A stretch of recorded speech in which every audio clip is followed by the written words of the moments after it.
अस्सलाम वालेकुम। कैसे हैं आप लोग? उम्मीद है बिल्कुल ठीक होंगे। आज की वीडियो में हम बात करेंगे एलिमेंट्री स्कूल टीचर की जो जॉब है FGEI federal government educational institute के हवाले से। पहले भी मैंने उस पर वीडियो बना दी है। अगर आपने अप्लाई कर दिया तो बहुत अच्छी बात है, टेस्ट की तैयारी करें। अगर नहीं किया तो कैसे करना है, किस जॉब कौन कौन सी जॉब्स आई हुई हैं, वो सब वीडियो अवेलेबल है, वो आप जाके चैनल पे देख सकते हैं। अभी आज की वीडियो में हम बात करेंगे कि जो EST टीचर की जो जॉब है, मतलब कि elementary school teacher permanent jobs हैं ये फेडरल गवर्नमेंट की। 14 स्केल की जॉब है ये।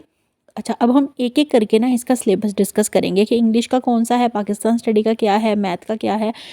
कुछ टॉपिक्स हैं ये आप कवर कर लें, इसके अलावा और भी हैं कुछ, वो भी आप कर लें अच्छे से। हर चीज़ पढ़ लें A to Z। छोटी क्लासेस की जो बुक्स होती हैं ख़ास तौर पे 6 क्लास के बाद, तो ये काफ़ी हेल्पफुल रहेगा। कुछ टॉपिक्स मेरे पास आए थे, मुझे मिले थे किसी तरह से, तो मैंने कहा वो भी मैं आपको शेयर कर दूँ सब सब्जेक्ट्स के। अच्छा, इंग्लिश का 20% आएगा, पाकिस्तान स्टडी का 20% आएगा, जनरल मैथ का 20% आएगा, जनरल साइंस का 20% आएगा और पैडागोजी का 20% आएगा। ये सारे पोर्शंस 20-20% आएंगे और सिर्फ यही सिलेबस है आपका, ये वाले पोर्शंस, ठीक है। 5 पोर्शंस हैं, MCQ लाइक पेपर आएगा, ठीक है। नेगेटिव मार्किंग इसमें नहीं होती, सबसे अच्छी बात है, लेकिन मुकाबला बहुत ज़्यादा लोगों से होगा क्योंकि फेडरल की या पूरे पाकिस्तान से अप्लाई कर सकते हैं। अब हम एक एक करके जो है वो इसका सिलेबस देख लेते हैं। इंग्लिश में पार्ट ऑफ स्पीच आपने लाजमी कर लेने हैं, noun pronoun verbs adjective adverbs preposition conjunction interjection, ये सारी चीज़ें। उसके बाद है जी टेंसेस, पास्ट है, प्रेजेंट है, फ्यूचर है, ये सब करने हैं। कॉन्टिन्यूस, ये पता है आपको टेंसेस जो होते हैं 12 टेंसेस। उसके बाद एक्टिव पैसिव वॉइस है, डायरेक्ट इंडायरेक्ट स्पीचेस है, ये आपने देख लेने हैं। सेंटेंस स्ट्रक्चर्स पंक्चुएशंस वगैरह देख लेनी है। सिनोनिम एंटोनिम्स लाजमी अच्छे से, बहुत ज़्यादा अच्छे से याद कर लेने हैं। इडियम्स अच्छे से याद कर लेने हैं। उसके बाद कंप्रीहेंशन पैसेजेस जो हैं वो अच्छे से याद कर लेने हैं। ऐसे एंड लेटर राइटिंग फॉर्मेट और की एलिमेंट्स वगैरह अच्छे से, तो ये सारी चीज़ें अच्छे से देख लेनी है। इसके अलावा और भी इंग्लिश का जो भी आपको मिलता है, ग्रामर वगैरह या इस तरह के जो भी मेन मेन चीज़ें होती हैं, वो आपने अच्छे से तैयार कर लेनी है। नेक्स्ट आते हैं पाकिस्तान स्टडी के ऊपर।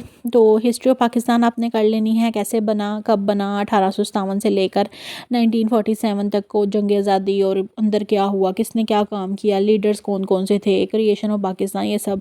उसके बाद कॉन्स्टिट्यूशंस आपने करने हैं, जो हमारे 3 कॉन्स्टिट्यूशन है। पहला कौन सा था, कब बना, किसने पास किया, कब पास हुआ, कब नाफिज हुआ, 1962। उसके बाद 73 का जो अभी चल रहा है हमारा, क्या क्या चेंजेस आई इसमें, ठीक है। तो ये सब चीज़ें करनी है। जोग्राफी ऑफ पाकिस्तान है, प्रोविंसेस हैं, कितने रिवर्स हैं, माउंटेन रेंजेस, ये पाकिस्तान के बारे में है। तो ये सबसे अच्छी चीज़ है कि आपने पाकिस्तान स्टडी की कोई भी 1-2 बुक्स खरीद लें जो छोटी क्लासेस की हैं, वो अच्छे से पढ़ लें।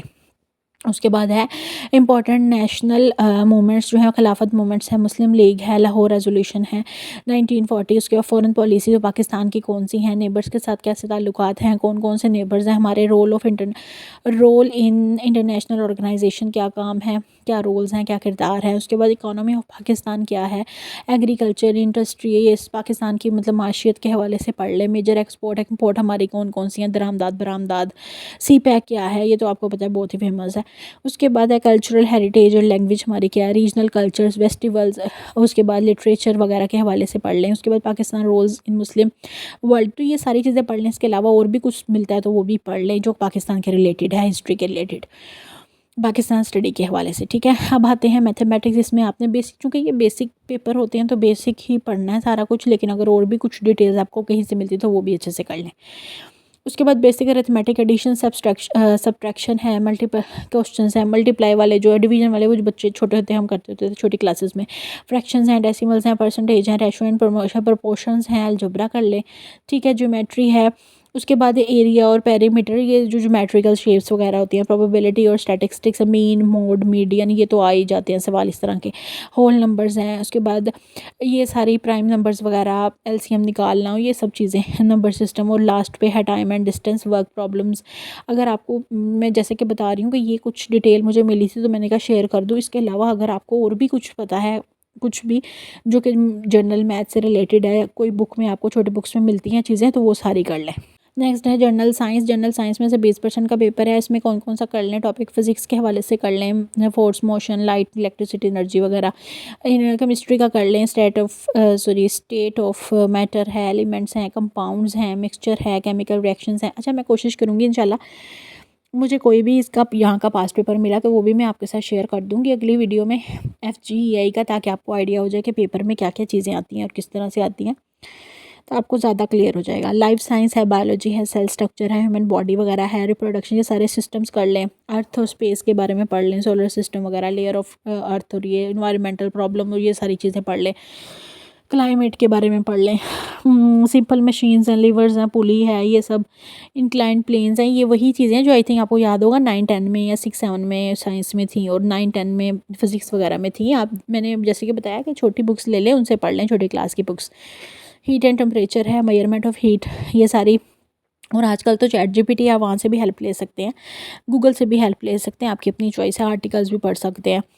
एनर्जी सोर्सेज पढ़ लें, रिन्यूएबल, नॉन रिन्यूएबल। उसके बाद ह्यूमन हेल्थ और डिजीज़ पढ़ लें, वाइटामिन लाजमी पढ़ लें। उसके बाद पेडागोजी 20% आना है। पेडागोजी क्या होता है, जिसमें हमारी टीचिंग स्किल्स और लर्निंग स्किल्स वगैरह होती हैं सारी, एजुकेशन के हवाले से, एजुकेशनल साइकोलॉजी।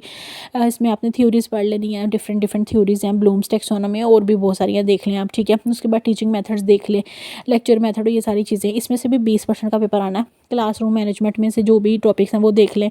करिकुलम डेवलपमेंट में से देख लें, असेसमेंट एंड एवेलुएशन देख लें।